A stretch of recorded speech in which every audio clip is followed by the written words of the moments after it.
Hello കൂട്ടുകാരെ, ഞാൻ മിന്നു. എല്ലാവർക്കും നമ്മളെ പുതിയൊരു വീഡിയോയിലേക്ക് ഒരിക്കൽ കൂടി സ്വാഗതം. പിന്നെ ഓണത്തിൻ്റെ ഷോപ്പിംഗ് ഒക്കെ കഴിഞ്ഞു ഞങ്ങൾ കേട്ടോ. നിങ്ങൾ കഴിഞ്ഞോ? അപ്പം ഞങ്ങൾ എന്തൊക്കെയാ ഷോപ്പ് ചെയ്തതെന്ന് പിങ്കി ചേച്ചി നിങ്ങളെ ഇപ്പോൾ കാണിച്ചു തരും. ഓക്കെ, എല്ലാവരും പോയി വീഡിയോ കാണേ. ടാറ്റാ. അപ്പോൾ കൂട്ടുകാരെ, ഓണത്തിന് വേണ്ടി മേടിച്ച സാധനങ്ങളാണ് ദാണ്ട ഈ ഇരിക്കുന്ന ഇത്രയും ഐറ്റംസ് ആണ് നമ്മൾ മേടിച്ചിട്ടുള്ളത്. അപ്പോൾ ഓരോന്നായിട്ട് ഞാൻ അമ്മയുടെ കയ്യിലോട്ട് കൊടുക്കാം. അപ്പോൾ നിങ്ങൾക്ക് വ്യക്തമായിട്ട് കാണാം. ഇത്രയും സാധനങ്ങൾക്ക് എത്ര രൂപയായി? 3008 രൂപ ആയി മോളെ. ഓക്കെ, അപ്പൊ ഈ ഓരോ സാധനങ്ങൾ എടുത്തു തരാം. ബാങ്ങോട്ട് വെക്കുക.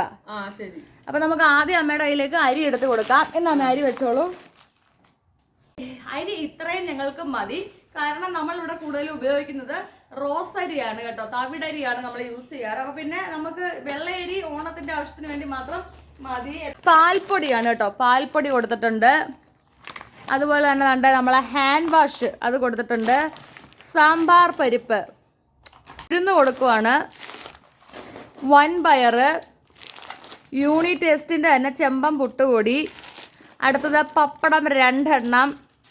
അടുത്തത് ഹാർപ്പിക്ക്. അടുത്തത് പായസക്കൂട്ട്. അടുത്തത് നമ്മൾ കൊടുക്കുന്ന ലൈസോളാണ്. പിന്നെ തേയില. പിന്നെ നമ്മൾ കൊടുക്കുന്നത് സന്തൂർ സോപ്പ് സെറ്റാണ് കേട്ടോ. ഇനി അടുത്തത് നമ്മൾ അമ്മയുടെ കൊടുക്കാൻ പോകുന്നത് കേരയുടെ അടിപൊളി വെളിച്ചെണ്ണയാണ് കേട്ടോ. എന്തോ ഒരു വിലയാണെന്ന് അറിയാമോ ഇപ്പോൾ എല്ലാത്തിനും. ദാണ്ട കൊടുക്കുവാണ് വെളിച്ചെണ്ണ. ഇനി അടുത്തത് നമ്മൾ ഉജാലയുടെ സോപ്പ് പൊടി കൊടുക്കുന്നു. അടുത്തത് ദാണ്ട ചോളത്തിൻ്റെ പുട്ടുപൊടി. അടുത്തത് നമ്മുടെ ബ്രഹ്മസലി പായസത്തിനകത്ത് ഞാൻ മിൽക്ക് മെയ്ഡ് ചേർക്കാറുണ്ട് കേട്ടോ, അത് കൊടുത്തിട്ടുണ്ട്. പിന്നെ ഒരു പാക്കറ്റ് ചപ്പാത്തി എടുത്തിട്ടുണ്ട്. പിന്നെ ചെറുപയർ കൊടുക്കുന്നുണ്ട്. അടുത്തത് പിഴുപുളിയാണ്. പിന്നെ ഉലുവ ഞാൻ 2 പാക്കറ്റ് മേടിച്ചിട്ടുണ്ട് പൊടിക്കാനായിട്ട് കേട്ടോ. പിന്നെ അതിൻ്റെ അടുത്തത് പേസ്റ്റാണ്, ഗോൾഗേറ്റിൻ്റെ പേസ്റ്റ്. യൂണിറ്റ് ടെസ്റ്റിന് തന്നെ ഉപ്പുമാവിൻ്റെ ഉണ്ടാക്കാൻ പറ്റുന്ന റവ മാവ് കൊടുത്തിട്ടുണ്ട്. പിന്നെ കണ്ടോ ഒരു 5 കട്ട ഈ സോപ്പാണ് ഞാൻ എടുക്കാറ് കേട്ടോ. അപ്പോൾ ആ സോപ്പ് കൊടുത്തിട്ടുണ്ട്. പിന്നെ ശബരിയുടെ തുണി കഴുകുന്ന ഒരു ബാർ സോപ്പാണിത്, അപ്പോൾ അതെടുത്തിട്ടുണ്ട്. പിന്നെ എനിക്ക് തേച്ചരച്ച് കുളിക്കാൻ.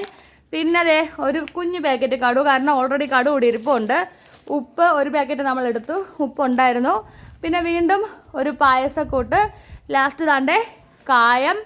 അപ്പം ഇത്രയും സാധനങ്ങൾ നമ്മൾ മേടിച്ചിട്ടുണ്ട് അല്ലേ അമ്മേ? ഇതാണ് നമുക്ക് മേടിക്കാനുള്ളത്. പച്ചക്കറികൾ വാങ്ങിക്കണം, തേങ്ങ വാങ്ങിക്കണം. അപ്പൊ ഇത്രയും പരിപാടിയേ ഉള്ളൂ. അപ്പൊ ഓണത്തിന്റെ ഷോപ്പിംഗ് എല്ലാം തീർന്നു. അപ്പൊ എല്ലാവർക്കും ടാറ്റ കൊടുത്തേരെ.